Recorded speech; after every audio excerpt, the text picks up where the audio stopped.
ఆంధ్రప్రదేశ్ ప్రధాన కార్యదర్శి అనిల్ చంద్ర పునేఠను బదిలీ చేస్తూ ఎన్నికల సంఘం నిర్ణయం తీసుకుంది. ఆయన స్థానంలో కొత్త చీఫ్ సెక్రటరీగా ఎల్వి సుబ్రహ్మణ్యానికి బాధ్యతలు అప్పగించింది chief election commission. Anil Chandra పునేఠను ఎన్నికల విధులతో సంబంధం లేని బాధ్యతలు అప్పగించింది.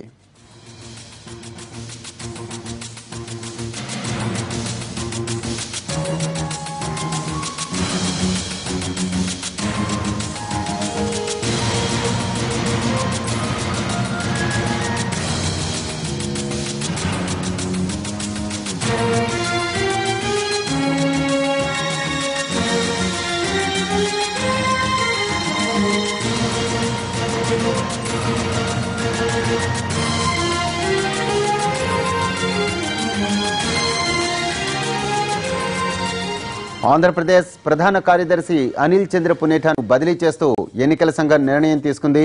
ఆయన స్థానంలో కొత్త చీఫ్ సెక్రటరీగా ఎల్వి సుబ్రహ్మణ్యానికి బాధ్యతలు అప్పగించింది చీఫ్ ఎలక్షన్ కమిషన్.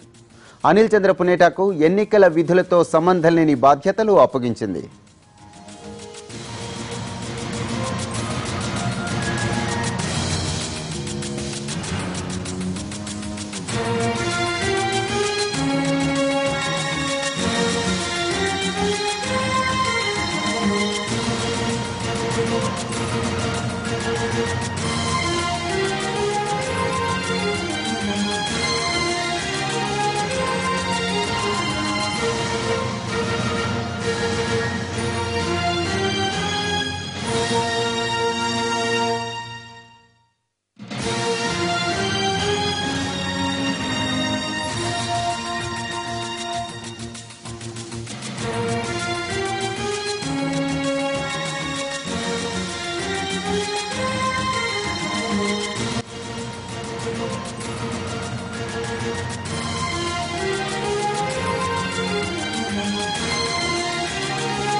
ఆంధ్రప్రదేశ్ ప్రధాన కార్యదర్శి అనిల్ చంద్ర పునేఠను బదిలీ చేస్తూ ఎన్నికల సంఘం నిర్ణయం తీసుకుంది.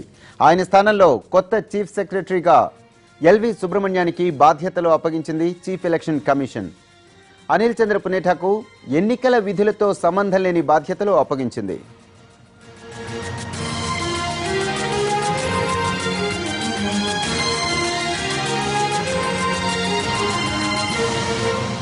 దీనికి సంబంధించిన పూర్తి అప్డేట్స్ మా ప్రతినిధి పిఎంఆర్ అడిగి తెలుసుకుందాం. పిఎంఆర్, ఏపీసీఎస్ పునేఠాను ఎన్నికల విధుల నుంచి తప్పిస్తూ ఈసీ నిర్ణయం తీసుకుంది, ఎలా చూడొచ్చు ఈ ఇష్యూని?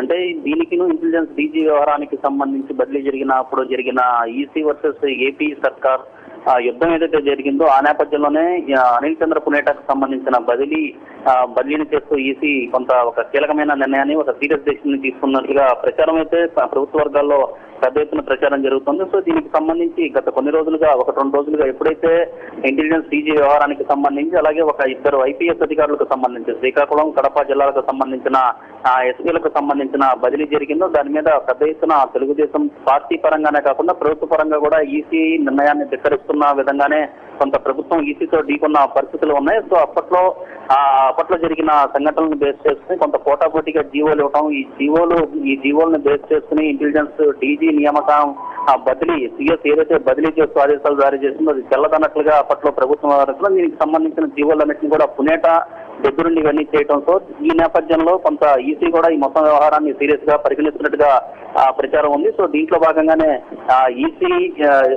ఈసీ కీలకమైన నిర్ణయాన్ని పునేఠాని పక్కకు తప్పిస్తూ, అలాగే ఎన్నికల విధుల నుంచి పక్కకు తప్పిస్తూ ఎల్వి సుబ్రహ్మణ్యం 1983 బ్యాచ్ కి సంబంధించిన ఐఏఎస్ బ్యాచ్ కి సంబంధించిన ఎల్వి సుబ్రహ్మణ్యాన్ని సీనియర్ ఐఏఎస్ అధికారిగా కొనసాగుతున్న LV సుబ్రహ్మణ్యాన్ని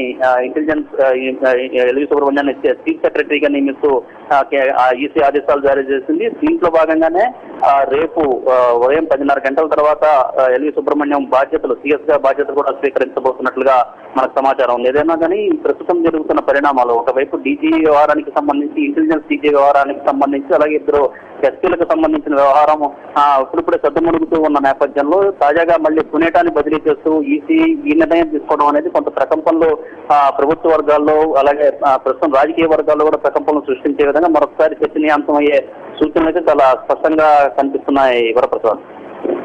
right, thank you PMR.